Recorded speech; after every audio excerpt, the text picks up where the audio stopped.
అత్యవసర సర్వీసుల్లో భాగమే అంగన్వాడీలని, వీరి కారణంగా గర్భిణీలు, బాలింతలు, పిల్లలు ఇబ్బందులు పడకూడదనే ఎస్మా ప్రయోగించామన్నారు ప్రభుత్వ సలహాదారు సజ్జల రామకృష్ణారెడ్డి.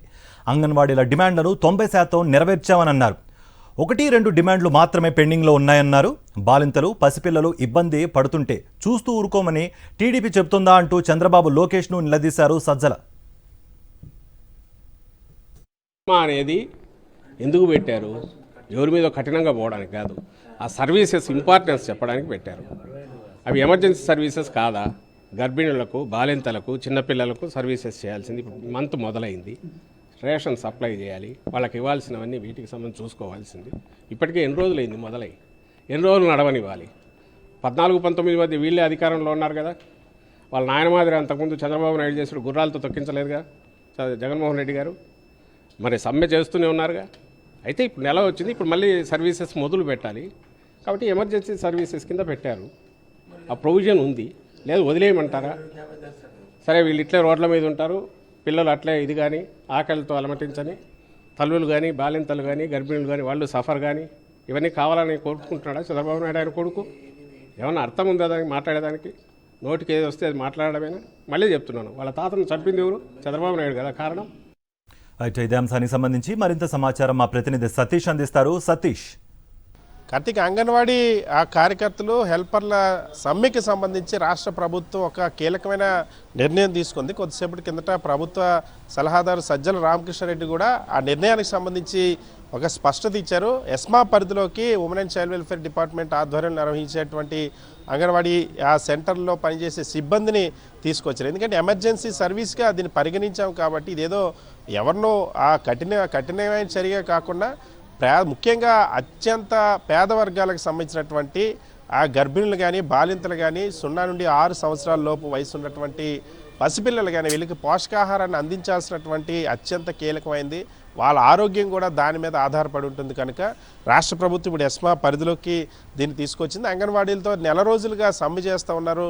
ఇప్పటికే వాళ్ళతో పలు దఫాలుగా చర్చలు జరిపింది, మంత్రుల కమిటీ చర్చలు జరిపింది, కొన్ని జీవోలు కూడా ఇచ్చారు. 1-2 అంశాలు, గ్రాట్యుటీ అంశం అయితే సుప్రీంకోర్టు పరిధిలో ఉంది, అది దాంట్లో ఏం చేయలేము. అదేవిధంగా జీతాల పెంపుకి సంబంధించి ఇప్పుడున్న పరిస్థితుల్లో ఆ భారాన్ని అధికం అవుతుంది రాష్ట్ర ప్రభుత్వం పైన. మరొకసారి సంక్రాంతి తర్వాత దానికి సంబంధించి చర్చలు జరుగుతాం. రాబోయే రోజుల్లో ఖచ్చితంగా సానుకూల నిర్ణయం తీసుకుంటామని చెప్పారు. అంతేకాకుండా అంగన్వాడీ కార్యకర్తలకి సంబంధించినటువంటి సర్వీస్ రిటైర్మెంట్ ఏజ్ని 60 నుండి 62 సంవత్సరాలకు పెంచారు.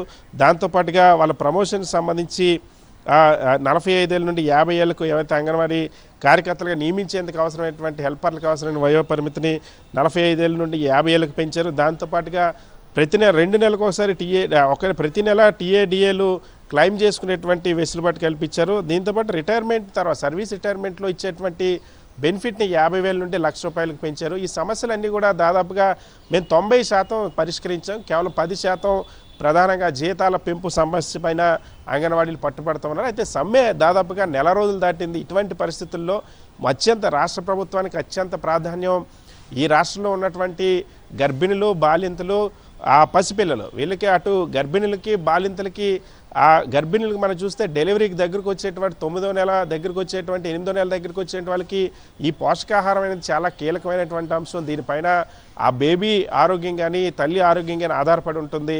మరొక వైపు బాలింతలు ఏదైతే బిడ్డను కన్నిన తర్వాత మొదటి 6 నెలల్లో చాలా కీలకమైనది. అటు ఆ తల్లికి కూడా మంచి పోషక విలువలు ఉన్నటువంటి ఆహారాన్ని అందించాల్సిన అవసరం ఉంటుంది.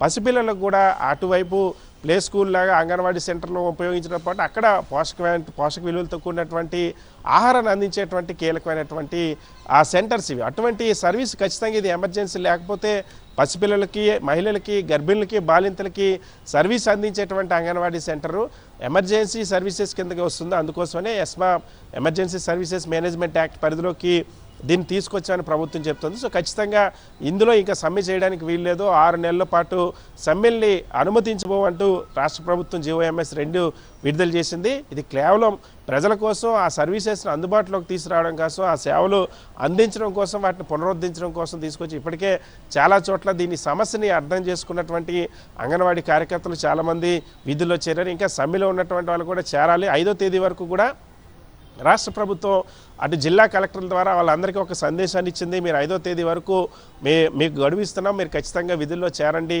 పిల్లల దృష్టిలో ఉంచుకొని, గర్భిణుల దృష్టిలో ఉంచుకొని, బాలింతల దృష్టిలో ఉంచుకొని, వీళ్ళ దృష్టిలో ఉంచుకొని చేరండి.